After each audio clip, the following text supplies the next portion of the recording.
There was a wonderful oath which Greek citizens made when they became citizens. It goes, "I will leave the city more beautiful than I entered it."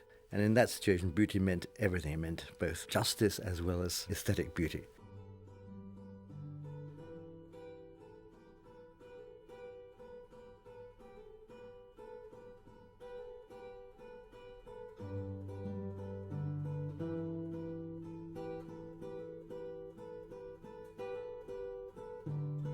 We all work here because we fundamentally believe in the same kind of things, the same ethos, if you like, the desire to make places that enrich people's lives, not just buildings that are monuments to great architecture. I'm just thinking about the difference between a building and what is architecture, and I tend to think of it as being something that is uplifting. When you see children playing in a wonderful space, we might know it's a great space because of all the effort and cost perhaps that have gone into it, but children, they're not even aware of it, they seem to sense it. It's the nature of how buildings dialogue with those people that are not using them. So it isn't good enough to be able to say we have a client who is happy. Everything is based on logic. Everything is very carefully considered and interrogated with the same values, whatever the project is. Logic will lead you somewhere, but will only give you an understanding of operationally how to deal with logistics of a problem. What it doesn't do is it doesn't lead you to a kind of poetic response. The rigour, the science, they're your tools, really. But the way they're put together, that's the thing that has an element of intuition about it, an element of art. We like beauty. I like rhythm. I like music, poetry and so on. And creating poetry out of constraints is what architecture is about. The only thing that's constant is change. The fact that something is able to be flexible enough to respond to many, many different conditions. A church is only sometimes a church. Church may become a nightclub. So what is a church? What is a nightclub? What's a house? What's an office? So you can only create structures which indicate how change can take place. You know, you're always aiming for something to look half unfinished. I think in many instances an urban intent can be achieved using many different languages, and ours is a particular one which is about, you know, the modern world.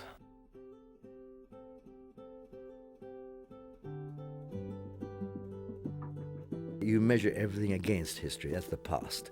You measure against the past, you build in the present, and you try to imagine the future. We always say there's nothing new, so we're always rethinking and rebuilding thoughts.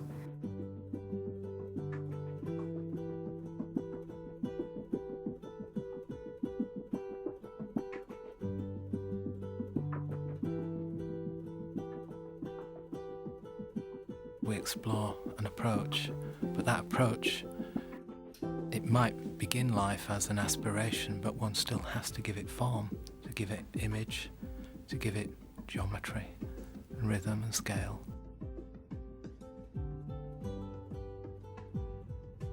The process of architecture, it's not an island, it involves community. When we start with a blank sheet of paper, it's not a question of sitting in a corner. It's actually a question of having a discussion about everything from the politics of where you're about to do the work to what it's got to give back to the community that you're putting it in. You know, every Monday we have what we call a design forum, where we put up projects very much like college, and everybody discusses those projects. I'm sure in some places there's a fear of getting things wrong. Here there's no fear of getting things wrong. You can see great talent in somebody who's inarticulate and a bit shy, but asks exactly the right question, and that's a moment of magic.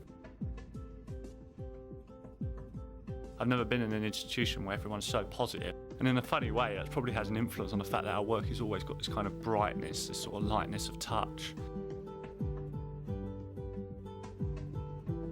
The thing that's always attracted me about practice is its informality. We're very informal in our actual design process.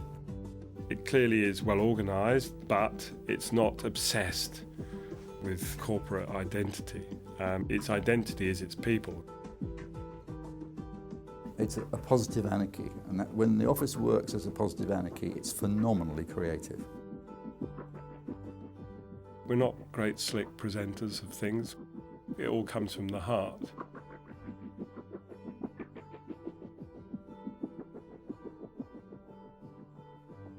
It was a very key notion very, very early on from Richard and the original founders that everybody perceives they have a stake in the office. We have a constitution.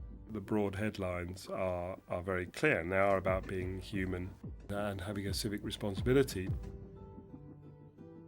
The constitution almost lays down the issue of equality and sharing of the profit. Part of developing and motivating that team ethic is to make sure that the management of the practice is just as transparent as our buildings.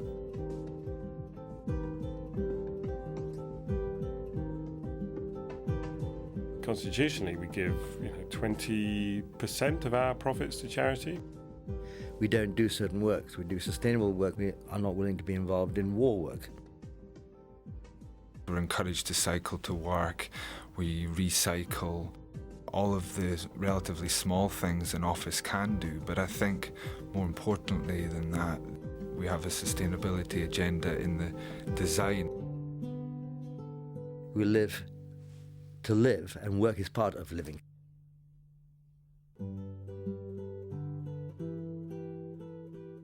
Architecture is what the people who do it are. We don't want people who just say yes, yes, yes. We want people who are awkward, particular, sort of passionate. These things are really important. I want to set up a practice in Africa eventually and work towards finding economical solutions for residential units. I'm just an ordinary architect. One thing that Richard says that you can't be creative if you work all the time. I love the colour red. I love doing plumbing, I love doing electrics. I built my own house. Every day of my life is different in the office. I can't think of anything worthwhile if you're not continuously learning. I hope to be learning on the day I die.